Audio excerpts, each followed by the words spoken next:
እግዚአብሔርን እንዲህ በሉት ሥራህ ግሩም ነው።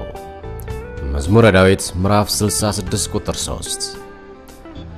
በዘመናት መካከል ከሕዝቡ ላይ አበሳ እንዳያይ በጎ ፈቃዱ የሆነ በቅድስናው የከበረ ልዑል እግዚአብሔር የሰውን ስብራቱን ጠግኖ ሕመሙን ፈውሶ እፎይ ተመስገን በማስባሉ ደስ የሚለው ዛሬም በሥራ ላይ ያለ አምላክ ማን ሊሰማኝ ይችላል ላለች ነፍስ መልካሙን አጥግቧት አንደበትን በምስጋናና በምስክርነት ሞልቶታል።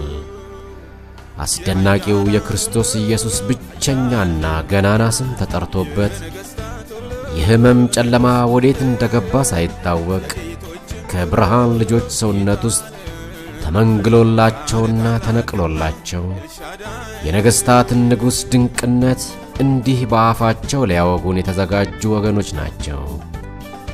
ቅዱሱ ጌታ ኢየሱስ በቅባቱ ባለፈበት በሐዋርያው በርናባስ ቶማስ አገልግሎት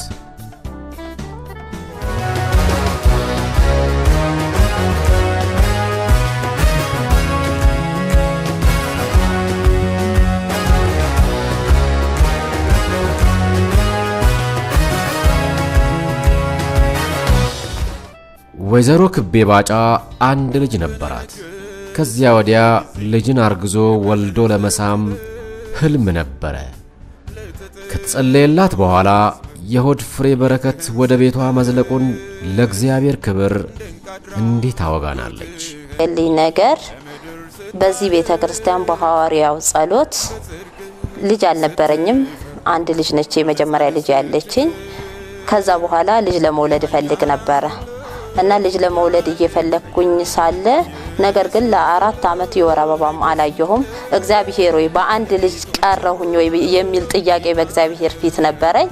ከዛ ወደዚህ ቤተ ክርስቲያን ስመጣ ሐዋርያው አንድ ቀን በቅባት በታምራት ያገለግል ነበረ። ጨርቆቻችሁን አምጡ ሞገስ ባጣችሁበት ነገር ላይ በተቸገራችሁበት ነገር ላይ እያለ ይናገር ነበረ እና ሐዋርያው ሞገስ ባጣችሁበት ነገር ላይ በመስራ ቤትም ይሁን ጥያቄ በሆነባችሁ ነገር ላይ የምታስቀምጡትን ሶፍትም ይሁን ያላችሁን ነገር አቅርቡ ሲሉ እኔም ሻርብ ለብሼ ነበረ። ሻርቤን በፊታቸው አደረኩኝ። እግዚአብሔር አምላክ ያው ልጅን እንደሚሰጠኝ በዛ አመንኩኝ። ሰፈር እጄ በማያምኑት ፊት ለፊት ነው እንደውም እግዚአብሔር ልጅን ይሰጠኛል ብዬ ከዚህ በኋላ ታሪኬ ይለወጣል ብዬ በማያምኑ ፊት ሻርቡን አሰርኩኝ። ማታም ባለቤቴ ሲመጣ ዛሬ እንዲህ አይነት አገልግሎት ነበር ስለው ለምን ሆድሽ ላይ አታስሪው ማለኝ። አድርጌዋለሁኝ ቀድሜሃለሁ አልኩት። ከዛ በኋላ እግዚአብሔር ታሪክን ቀየረ። ይሄ ጸሎት ከተደረገ ከሳምንት በኋላ የወር አበባ ይመጣ። ከዛ ወር ጀምሮ ያው ጸነስኩኝ። እግዚአብሔር ትልቅ ነገርን አደረገልን። በመውለድስ ያጋጠመሽ ችግር ነበር? አዎ ነበረ። የነበረው ችግር 9 ወር ከገባ በኋላ ነው። 9 ወር ከገባ በኋላ የነበረው ችግር ልክ 9ኛ ወር ልጨርስ አካባቢ ለቼክአፕ ሲሄድ በኦፕራሲዮን ነው የምትወልጂው፣ አንቺ የምትወልጂው ልጅ በጣም ስለፋፋ ሊያድግ አይችልም የሚል ነገርን ስነገሩኝ እና አንትራሳውንድ ይዘሽ ነይና ሪፈር ሮብ እንጽፍልሻለን ተባብለን መጣን። እሁድ ሐዋርያው ጋር ሄድኩኝ። ጧት እስኪ ጸልዩልኝ እንዲህ ተብያለሁ ስል እሺ አሉና ጸለዩ። ትእዛዝ ነው። ሆዴ ላይ እጃቸውን አደረጉ። አንተ ማህፀን ያስቀመጥከው ልጅ ወደዚህ ምድር እንድታመጣ አዛሃለሁ ነበረ ያሉት። ከዛ በኋላ ለኔ የሚያረጋጋ ነገር ነው የነገሩኝ። ይሄ ከጠላት ነው፣ ኦፕራሲዮንም የለም ሪፈርም የለም። ስለዚህ አንቺ ልጅሽን በሰላም ትወልጃለሽ፣ ምጥሽ በመጣ ጊዜ ደግሞ ደውይልኝ አሉኝ። እሺ ብዬ ሂጂ አንቺ በቃ በቀጠሮሽ ቀን ሂጂ አሉኝ። እሺ ብዬ በቀጠሮዬ ቀን ጧት ተነስቼ ሄድኩኝ። ልክ ሲሄድ አንቺ ቀንሽ ስለደረሰ ወደ ማዋለጃ ክፍል አለችኝ። እንዴት ሊሆን ይችላል እንዲኮ ብለሽኝ ነበረ ብዬ ሐኪሟ ራሷ ነበረች አፋጠጥኳት። ስላት ጊዜ አይ እዚሁ እግዚአብሔር ይረዳሻል አለችኝ። ይሄንን ያናገረሽ እግዚአብሔር ነው አልኩኝ። ወደ ማዋለጃ ክፍል አስተላልፋኝ ወደ ቤቴ መጣሁኝ። ከዛ ምጤም ሲመጣ አስደናቂ ነበረ። እኔ ረስቻለሁ። ሰፈር ውስጥ ግን ሐዋርያው ደውይልኝ እንዳሉኝ ተጽኖ አለ የሚሰበር ደውይልኝ እንዳሉኝ ነግሬያቸዋለሁ። ያስታወሰች አንድ እህት ለሐዋርያው ብላ ቶሎ ደወለች። ምጧ 30 ደቂቃ ነው አሁን ትወልዳለች አላቸው። እኔ ሐዋርያው ተናግሮ 30 ደቂቃ አይደለም በ10ኛው ደቂቃ ውስጥ ወለድኩኝ። እግዚአብሔር ይሄንን ነገር አድርጎልኛል። በህይወቴ ታላቅ ነገርን እግዚአብሔር አድርጓል። መልካም ነገርን አድርጎልኛል። በሰው የማይቻል ለእግዚአብሔር ተችሎ አይቻልም።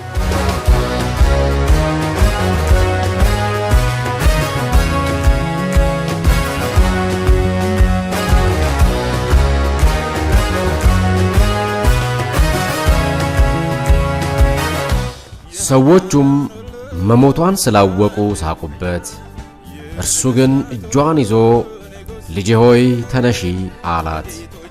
የልጅቷም መንፈስ ተመለሰ፣ ወዲያውም ተነስታ ቆመች።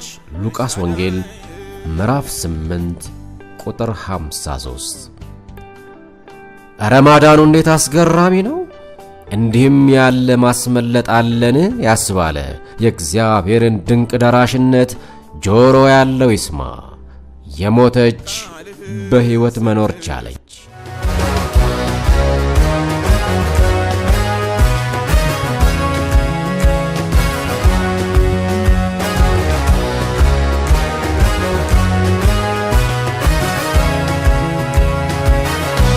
እንደ እንቁላል በጥንቃቄ የሚያዙ ከተወለዱ ሳምንት የሆናቸው መንትያ ሕፃናት ከተገለባበጠ መኪና ስር ጠጠር ለቀም ተደርጎ እንደሚነሳ ብድግ ብድግ ተደረጉ ቢባልስ የሞት ድንጋጤ ማያስበረገገው ጌታ ክቡራንን ምድር የምትቆዩት 7 ቀናት ብቻ አይደለም ገና ብዙ ሥራ ይጠብቃችኋል ብሎ የክፉን ፍላጻ ያስቆመ ቢወራረዱበት ማያሳፍር የልዑል እግዚአብሔር አስደናቂ ሥራ እንዲህ በምስክርነት ገድሉ ይወራለታል።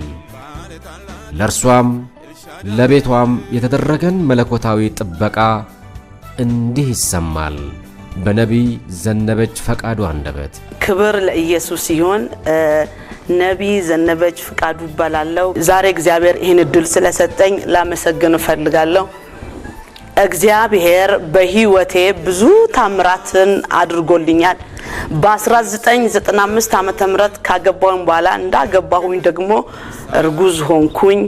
ልክ እርጉዝ ሆንኩኝ በኋላ እግዚአብሔር ሆዴ ውስጥ ላለው ይናገር ነበር። በአባቴም በሐዋርያው ሆኖ ሐዋርያው ባርናባስ ሆኖ ወንድ ልጅ ትወልጃለሽ እያለ ይናገር ነበር። እኔም ደግሞ በዛን ስፍራ ደስ ይለኝ ነበር፣ እግዚአብሔርን ጸልይ ነበር። ልክ ሐምሌ 2 ላይ ነው ሆስፒታል ገብቼ ለመውለድ ቻልኩት።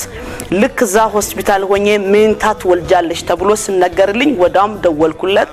መንታ ተብሏልና አባቴ ጸልይ አልኩት። እግዚአብሔር ይመስገን ምንም አትሆኝም፣ እግዚአብሔርን እንጸልያለን፣ በሰላም ትገላገያለሽ አለኝ። በሰላም ያለ ምንም ችግር ተገላገልኩኝ። እቤት መጣሁኝ። ልክ በሳምንቱ ሆስፒታል ጂን ላስገርዝ ብዬ ሄር ነበር። ላስገርዝ ለግርዛት ብዬ ከቤት ተነስቼ በሰላም ሲሄድ ልክ ከሰፈራችን ትንሽ ረቅ እንዳለ መኪናው ተገለባበጠ። መኪናው ተገለባበጠ። እጅግ ከባድ አደጋ ነበር የደረሰኝ። የሰራዊት ጌታ እግዚአብሔር ዛሬ ድሜ ጨምሮልኝ ሕይወትን ሰጥቶልኝ እንዳመሰግን ቅዱሳን በመካከላችሁ ሆኜ የእግዚአብሔርን ስም ታላቅነቱን ከፍ እንዳድርግ ኢየሱስ ያድናል ብዬ እንድመሰክር ዛሬም አንደበተን ስለከፈተ እግዚአብሔር በሕይወት ስላኖረኝ ላመሰግን ፈልጋለሁ። ልክ በዛ ቦታ ላይ ኃይለኛ መኪናው ተገለባበጠ። እኔም መንታ ልጆቹን ሁለቱን ጄ ነበር የሄድኩት። ካጠገቤ የባለቤቴ ወንድም ነበረ። ልክ መኪናው እንደሄደ ተገለባበጠ። ልጆች ከእጃችን በረው ጠፉ። በመኪና ጎማ ውስጥ ነው የተገኙት ተባለ። የባለቤቴ ወንድም ደግሞ ራሱን ሳተ አያቅም። እኔ ጭንቅላቴ ይሄ ዛሬ ላይ ጸጉር ያደገው እግዚአብሔር ይመስገን ተአምራት ነው። ከዚህ ላይ ነው ከግሬ ላይ ስጋ ተቆርጦ ተወስዶ ዚያናተ ላይ ተሰፍቶ ነው ትሞታለች ተብሎ ነበር የታቀደው። ተገላብጦ መኪናው ትልቅ ኮማ ውስጥ ነበርኩኝ። ሰዎች ናቸው መጥቶ መኪናውን ገልብጦ እኔን ጎትተውኝ ከዛ ውስጥ ያወጡኝ። ከወጣሁት በኋላ መኪናውን መጥተው ሰዎች ከገለበጡ በኋላ የባለቤቴ ወንድም እዛ ውስጥ ነበር። ራሱን ወዳውም ሳተ። የሚገርማችሁ ነገር እስከዛ ሁሉ አይምሮዬ ያቅ ነበር። እዛ ውስጥ ወንድሜ ያለ እያልኩ እናገራለሁ። ሰዎች ሄዶ ሲይዙት እሱ የለም ጸጥ ብሏል። ወዳውም ትራፊክ መጣና የቤተሰቦችሽን ስልክ ቁጥር ቶሎ ስጭኝ አለ። ልጆቼ ስልቆይ ልጆችሽን እንፈልጋለን ያሉኝ ልጆች የሚገርማችሁ በህይወት እንዳለ አላቅም ልጆች የሞቱ ነገር ነበር የመሰለብኝ እግዚአብሔር ትልቅ ነው ሃሌሉያ ክብር ለኢየሱስ ብቻ ይሁን ወዳው ልጆቼን ፈልገው ሰዎች የመናገራቸው ነገር በጣም እስከሚሰማ ድረስ ተጨናንቄ ነበር እጅግ በጣም ውስጤ ሲጨነቅ አይምሮዬም ሄድ መለስ ይላል ወዳም ትራፊክ መጣና ስልክ ቁጥር እየሰጠውኝ ሰድ መሃል ላይ መቆራረጥ ጀመረ ስልኩ አይምሮዬ ሄድ መለስ ማለት ጌታ ያረዳኝ እንዴት ስልክ እንደሰጠው አላቅም የሂቴን ስልክ ሰጠውለት ወዳው እሱ ስልክ ከወሰደ በኋላ ከዛም ወዲህ ያለውን ፕሮግራም ምንም ማቆ ነገር የለም እነሱ የሚገርማችሁ ወደ ኮሪያ ሆስፒታል ነበር የወለድኩት ወደ ኮሪያ ሆስፒታል እንደወሰዱኝ ከነቃውት በኋላ ናውቁት ልክ መኪናውን ኮሪያ ሆስፒታል ይዘው ሄዱ ከዛ ያለውን ነገር ምንም የማቆ ነገር የለም ኢየሱስ ብቻ ያድናል ሃሌሉያ ከዛን ከ5 ቀን በኋላ እንደነቃሁኝ ነው ያወቅኩት በዛ ቦታ ኮሪያ ሆስፒታል ሆኜ ይያለውኝ ብዙ ቅዱሳኖች በዛ ይመጡ ነበር ብዙ አገልጋዮች ይመጡ ነበር ብዙዎች ይጸልዩ ነበር ጌታ ይባርካቸው ነገር ግን እኔ ምንም የማቆ ነገር የለም ከ5 ቀን በኋላ ነው የነቃሁት አባቴ ሐዋርያው ባርናባስ ሌላ ቦታ አገልግሎት ነበር አገልግሎት እየሄደ ሳለ ወዳውም ሲስተር ታርኳ ፍቃዱ ትባላለች ደወለችለት ለአባቴ ስደውል ወዳውም ተደናገጠና ከመሄድበት አገልግሎት ስባል ነው የሰማው ተመልሶ ወዳው ወደ ኮሪያ ሆስፒታል መጣ የሄደች ነፍስ ናት የተመለሰችው ኢየሱስ ጌታ ነው ምንም ማቆ ነገር የለም በጣም ከባድ አደጋ ነው ምክንያቱም በኦፕራሲዮን ነው የወለድኩት ምንም ነገር የቀመስኩት ነገር የለም እስከ 7 ቀን ድረስ በዚህ ሁሉ አደጋ ውስጥ የወለዳችሁ ሰዎች ታቀላችሁ ብዙ ደም ፈሶብኛል ብዙ አደጋ ነው ወዳው መጣና አስፈቀደ ሆስፒታል ኮሪያ ሆስፒታል ገባ አስፈቀደ ጠየቀ አባቴ ተፈቀደለት ጸልይ ተባለ በኃይለኛ ሁኔታ ሆስፒታሉ እስከሚናጋ ድረስ የእግዚአብሔር ክብርና ኃይል በዛ ይወርድ ነበር በጣም ይጸልይ ነበር ከመጸለዩ የተነሳ እንደውም አንዲት ነርስ ዛሬ ብትኖር ጥሩ ነበር እሷ ራሷ እንደተደናገጠች እንደወደቀች ነው የሰማሁት እና የእግዚአብሔር ኃይል ወዳው መጥቶ እኔ እንኳን ሀብዬ ስመለስ ሳይ አባቴና ዋሪው ነኝ ትንሽ እንደማየት ማልኩና ገረመኝ ምን ቦታ መጣው ብዬ የሄደች ነፍስ ያለቀ የሞተ ያከተመ ነገር ነው ምክንያቱም ወዳው በቴሌቪዥንና በሬዲዮ የተተላለፈው አንዲት ሴት ነበረች 2 መንታ ወልዳ ልጆቿ በህይወት ተርፎ እሷ ግን ሞታለች ተብሎ ተተላልፏል ስባል ሰማሁኝ ብዙዎች ደግሞ ሞታለች ወይ መንታ ልጅ ወለደች እናት ሞታለች እየተባለ በዚህ በየረር አካባቢ በጎሮ አካባቢ ብዙ ይሰማ ይደመጥ ነበር አልሞትኩም በህይወት አለው ክብር ለእግዚአብሔር ይሁን ዛሬ ላይ የቆምኩት ከእግዚአብሔር የተነሳ ነው መጽሐፈ ነገሥት ካሌለ የሚገርማችሁ የእግዚአብሔርን ቅባት ለመናገር ስለፈለኩ ነው የእግዚአብሔር ቅባት ተአምራትን ያደርጋል የእግዚአብሔር ቅባት ነፍስን ይመልሳል ለእግዚአብሔር ቅባት ክብርን ስጡ ኢየሱስ ጌታ ነው የእግዚአብሔር ቅባት በሐዋርያው ላይ ነበር የሞተቹን ያለቀውን ነፍስ ነው እግዚአብሔር የመለሰው ሃሌሉያ ይሁነተኛ ምስክርነት ነው የምናገረው ክብር ለኢየሱስ ይሁን እኔ እንደዚህ ቆመ መመስከር ብንከባለልም ከውስጥ ያልፍም ኢየሱስ ጌታ ነው ኢየሱስ ያድናል መጽሐፈ ነገሥት ካሌለ ይቺ ሴት ባለራይ ነው እግዚአብሔርን ይፈራ ነበር ምዕራፍ 4 ያለው ቃል እንደምታውቁት ባጣብቅኝ ነገር ውስጥ ነበረች ምክንያቱም ልጆቿ ለባርነት ሊወሰዱባት ነው ባጣብቅኝ ነገር ውስጥ ኖራ ቀጥላ ወደ እግዚአብሔር ቅባት ሄደች የእግዚአብሔር ሰው ጋር ሄደች ማለት የእግዚአብሔር መንፈስ በላው ላይ ነበር የእግዚአብሔር ቅባት በላው ላይ ነበር ስለዚህ ወደ እግዚአብሔር ሰው ሄዳ እንዲም ብላ ተናገረች ልጆቼ ለባርነት ሊወሰዱ ነው ብላ ተናገረች ወዳውም የእግዚአብሔር ሰው እንዲህ አለ በቤትሽ ያለው ምንድነው አለ ኢየሱስ ጌታ ነው መፍተን የሚያደርግ የእግዚአብሔር ቅባት በዚህ ማለረ አሜን የሞተውን የሚያስነሳ ወዳውም ታሪክ የሚለውጥ ተስፋን የሚያድስ ሚራክል የሚሰራ የእግዚአብሔር ቅባት በዚህ አለ ሃሌሉያ ምናገረው ለእግዚአብሔር ቅባት ለእግዚአብሔር ክብር ልሰጥ ስለፈለኩ ነው ኢየሱስ ያድናል ወዛን ሰዓት በሰትዩዋ ቤት ከእግዚአብሔር ሰው ከአፉ የወጣው ቃል ታምራትን ሰራ ካፉ የወጣው ቃል ሃሌሉያ ብዙዎች በኔ መታመም ተስፋ ቆርጠው ነበር ሐዋርያው ግን እንዲህ ያለ ይናገራቸው ነበር ተስፋ አትቁረጡ ዞር በሉ አትሞት በህይወት አለች ኢየሱስ ያስነሳታል እግዚአብሔር ይነካታል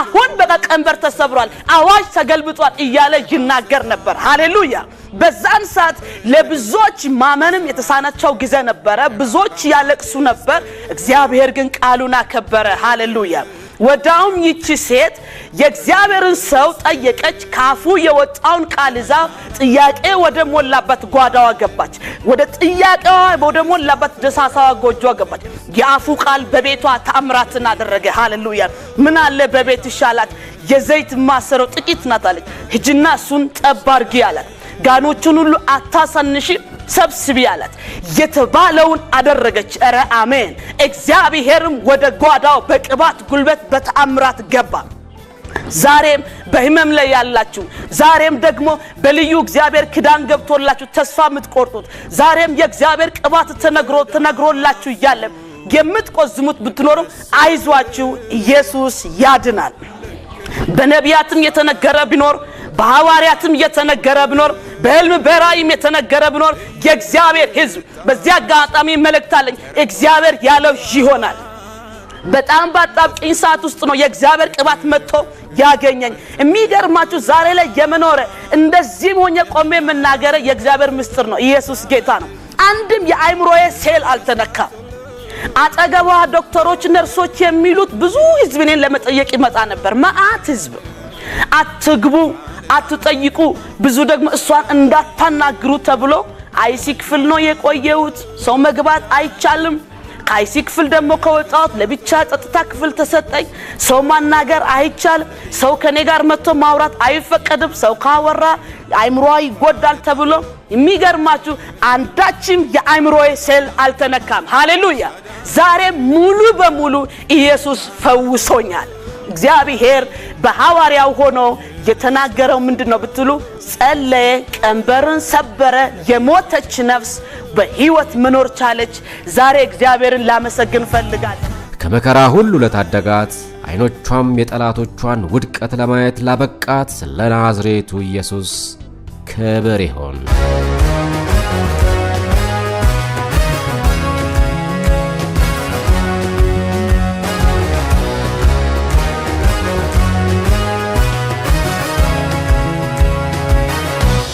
ሉቃስ ወንጌል ምዕራፍ 7 ቁጥር 21 በዚያኑ ጊዜ ኢየሱስ ብዙ ሰዎችን ከበሽታ ከደዌና ከርኩሳን መናፍስት ፈወሳቸው የብዙ አይነ ስውራንንም አይን አበራ ብሎ አልቀረም አሁንም የሚሰራው ስሙ መመልከትን በከለከላቸው እናት ላይ ሰለጠነበት እንጂ የሆነለት ይመሰክራል ራስ ደስታላኩኝ ራስ ደስታልከውን ቁጭ እንዳልኩኝ እንደገባሁኝ ይሄ አይኔ እንደዚህ ቆስ እንደዚህ ቀይ ሆኖ ወስሏል አይ ታረገችና ምን ሲሰልስታው ቆየሽ አለችኝ አኪማ አይ እንግዲህ የሚያድነው ነገር አድርጉልኝ አልኳት በቃ መርፌ ወጋት ነው ያለብሽ አለችኝ ውስጡ ስላታው ውስጡ ወጋት አለብሽ አለችኝ ብቻ የሚያድነው አድርጉልኝ አልኳት በዛን ሰዓት በጣም አሞኛል ሰኔ 7 አካባቢ ነው እና ያው ጻፈችና ኦፕሬሽን ክፍል አለች ኦፕሬሽን ክፍል ነው ኦፕሬሽን ክፍል አልጋ ላይ ተኛሉኝ አልጋ ላይ አስተኙ እግሬን እንደዚህ ያዙኝ እና አራት መርፌ ስታዘጋጅ አያታለሁኝ አትው አለች እጂ በዚህኛው አራት መርፌ እንደዚህ እየሰቀሰቁ ባይኔ ውስጥ መርፌ ወኩኝ እና በፋሻ ይሄንን ጠቅላላ ይሄን ደህና ነው ማይኔ በፋሻ አሰሩኝ አብረውኝ የመጡት ያው ታክሲ ማተኝ ስሰቃይ ያስፋትን ስሰቃይ ቤት መጣው ተኛው ስቃይ ነው መኝታ የለም ምን የለም ማፌ ሁሉ ታሽጓል ምን ታሽጓል መጮህ ነው አሁን በሶስተኛው ቀን እንደገና ፋሻው ለመነሳት ሄድኩኝ ፋሻውን ከላይ ላይ አነሳችና አረ ተቃጠልኩኝ ማስታገሻ ባካችሁ ስጡኝ ማስታገሻ መርፌም ቢሆን ኪኒን አያስፈልግም ምንም አይኑ መውለቅ ነው ያለበት አለች እንዴት ብሌኑ የተጠርጎ ብሌኑ መውለቅ ነው ያለበት የሰራኝ እግዚአብሔር አውልቀኝ እንጂ እንዴት ይወልቃል ይፊቱ አላልኩም ግን ዝም አልኩና ይሄን መድኃኒት አልሽና ጻፈችና ሁለት አይነት ይያቀላቀሉ ጠባሩና በሶስተኛው ቀን መጣው ብሌኑ ይወልቃል ተመለከተች ስትለኝ ዝም አልኩና ወጣ ስል ራስ ደስታ ሆስፒታል ወጣ ስል ይሄን ሆስፒታል እንኳን ነገ ተነጎዳ ለአመት ለሁለት አመት እዚህ ደጅ አልደርስም ብዬ ወጥቼ መጣሁና ጤና ጣቢያ አሳየኋቸው።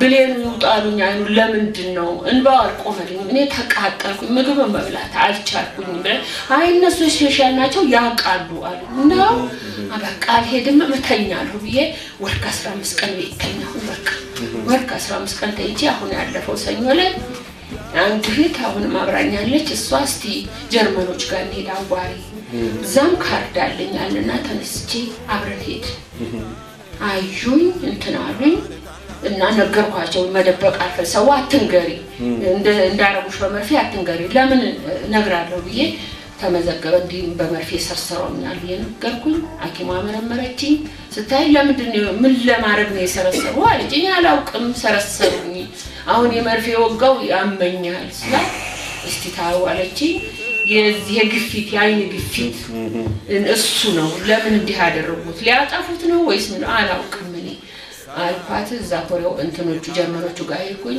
ሁለት አይነት መድኃኒት ሰጡኝ አሁንም ባው ቆም ብሏል ጌታ ይባረክ ብሌኑም አልወጣ በአምላኬ ተማምኜ በቃ መጣሁ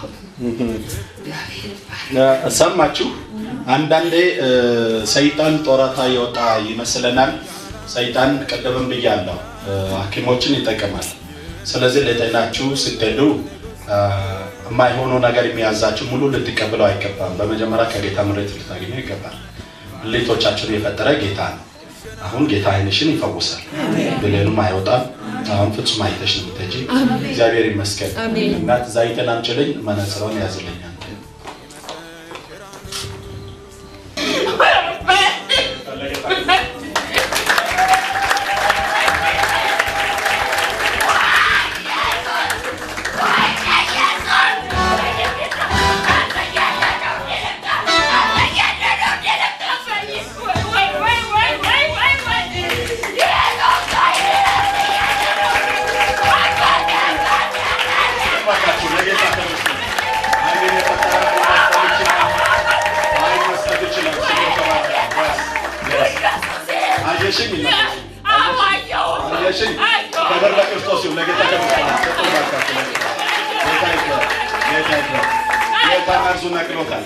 አይሽ ብለን አይነቀለም ፈወሰ በቃ ኢየሱስ ክብር ለጌታ ውስጥ ለጌታ ክብር አሜን አባ ተባረኩኝ ደንጋው ለመድኃኒት ስፈልግ ነው እኮ መንገድ ላይ አንተን ያገኘሁ እና እንድቆኝ ነው ስልሽ ነው ያልከኝ አሉላት ጌታ ይባረክ ኢየሱስ ይባረክ አዳኝ ይባረክ አሜን ለጌታ ክብር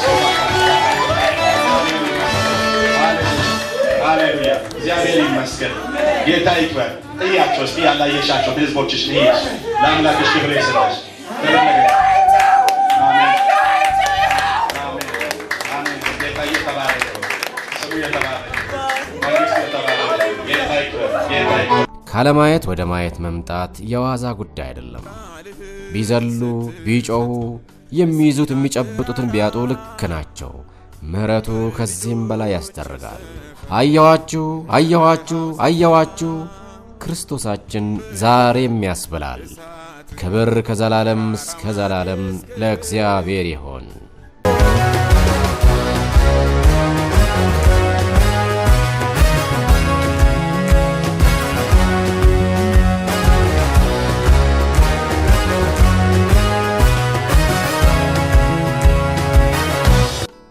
እውነት ነው ክርስቶስ ታሪክ አይደለም አሁንም ያለ ከልካይ የሚሰራ በሰው ዘንድ የማይቻል ለእርሱ ግን ቀላል የሆነለት አስተማማኝ የጌቶች ጌታ ነውና የምናመልከው የክብር አምላክ በሐዋርያው በርናባስ ቶማስ በኩል የሰራውን በስልክ አገልግሎት የተደረገውን የእግዚአብሔር መልካምነት እንዲህ ምስክርነቱ ይደመጣል መፍትሄ የሚያደርግ የእግዚአብሔር ቅባት ዛሬም አለ ለደረቁ አጥንቶች ትንቢት የተናገረበትና ያገጣጠመ ልዑል እግዚአብሔር ዛሬስ ምን ሊሳነው የእግዚአብሔር እጅ ሲዳስስ እንደምን ደስ ያሰኛል ለሚያምን ሁሉ ይቻላል የዘላለም አምላክ ርህራሄ ለወንድም አግራኒንም አልቀረበትም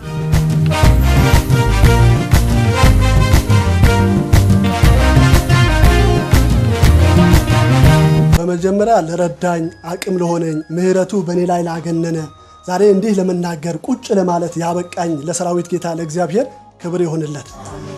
ስሜ አግራኒ በርክት ይባላል። የምኖረው አዲስ አበባ ከተማ ነው። ኮልፌ ቀራኒዮ ክፍለ ከተማ ወረዳ 9 ውስጥ ነው የምኖረው። የማገለግለው ደግሞ ኮልፌ ወንጌላውያን አብያተ ክርስቲያናት ህብረት ውስጥ በድቁና አገልግሎት ነው የማገለግለው።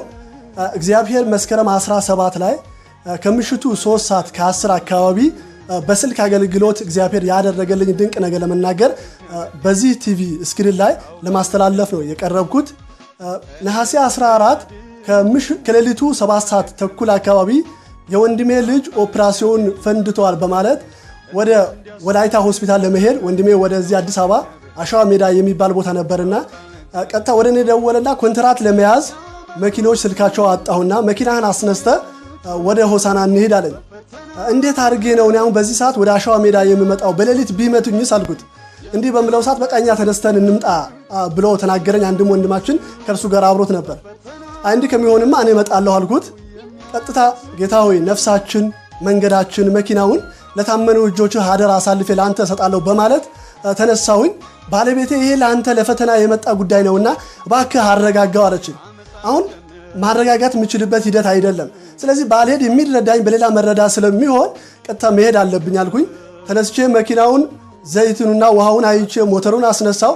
በር ከፍቼ ወጣው። ባለቤቴ እንዳው በሩን ሁሉ አልዘጋለችኝ። እንድመለስ ስትፈልግ በሩን አልዘጋም አለችኝ። ስለዚህ ሲሄድ ትዘጋዋለች በማለት ቀጥታ መኪናዬን ነድቼ ወደ አሸዋ ሜዳ ጉዞን አመራው። ከዛ ጉዞዋችን አመራን። ያመራን ያለ አስፋልቶቹ ያላቸው ችግሮች ሁሉ 19 ዓመት የሚሆን ወደ ሆሳና ከተማ ውስጥ ስለሚኖር ያውቃቸዋል። ችግር ያለባቸው ቦታዎች እንዲህ ችግር አለው ያለኝ፣ ችግር የሌለባቸው ቦታዎች ደግሞ ስፒድ ጨምረ ብትነዳ ችግር የለም ያለኝ።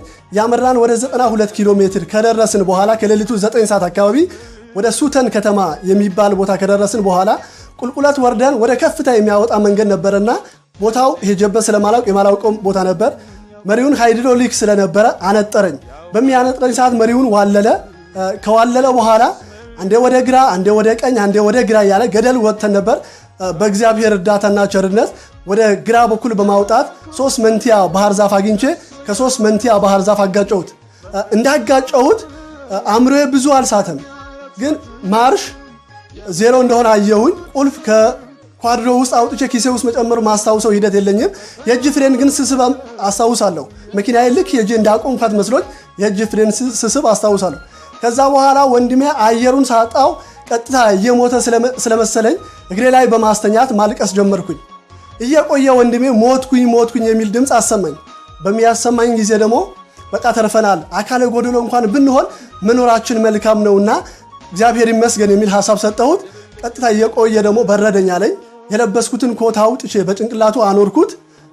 እየቆየ ደግሞ ስልክ ፍለጋ ውስጥ ገባው። የሱ ስልክ መጀመሪያውን አይሰራም ነበር። በአንድ ወንድማችን ስልክ ነበር የደወለልኝ የነበረው። ቀጥታ የኔ ስልክ ሱ እጅ ላይ ነበር። ባለቤቴ ተጨንቃ ስለነበረ ስለምደውልልን አንተ ትከታተላለህና እኔ የነዳው ስለሆነ ብዬ ለሱ ሰጥቼው ነበር። ቬልት ስላላሰረ እኔ ቬልት ተጠቅሜ ነበር፣ እሱ ቬልት አልተጠቀመም ነበር። ልክ መሪውን በሚዋልልበት ሰዓት ወደ ግራና ወደ ቀኝ በምንልበት ሰዓት ሲያንገጫቅጨው በእጁ ላይ የነበረውን ስልክ ወደቀው። የወደቀበትን ቦታ ለማግኘት እጅግ ከባድ ነበር። የውስጥ መብራት ተቋረጠ። ውስጡ ላይ ያለው የተሰባበሩ ብርጭቆዎች ነበሩ። እጆቼ እየቆረጡ ለረጅም ደቂቃዎች ስልኬን መፈለግ ጀመርኩ። ከብዙ ቆይታ በኋላ ስልኬን በሱ በኩል በነበረችው በገቢና በርኪስ ውስጥ አገኘኋት። ባትሪው ከቨሩዋን ወደቀች። የእግዚአብሔር ቸርነት ይደንቀኛል። ባትሪው ወድቆ ከቨሩ ወድቆ ባትሪው ግን ሳይወድቅ ምንም ሳይነካ የሚወድቅ ባትሪ ሳይወድቅ አብሮ ከስልኩ ጋር አገኘሁት። ቀጥታ ወደ ሆሳና አንድ ወንድማችን አለ፣ እሱ ጋር ደወልኩና አቶ ደጉ ችግር ገጥሞናልና የሰብስቤ ስልክ ስጠኝና መኪና ይዞልን እንዲመጣ ላድርግ አልኩት። ሰብስቤ ወደ አዲስ አበባ ነው የሚል ነገር ያን ጊዜ ወንድሜ ድምፅ መስጠት ጀመረ። ቀጥታ ለሰብስቤ የሚባል ወንድም ደወልኩለት። እሱ መኪናዬ ሽጨዋለሁ አለኝ። ከሌላውም ቢሆን ተጠቅመ ተሎ ድረስልን፣ እንደዚህ ሱተን የሚባል ቦታ ወድቀናል፣ እንዳው 60 ኪሎ ሜትር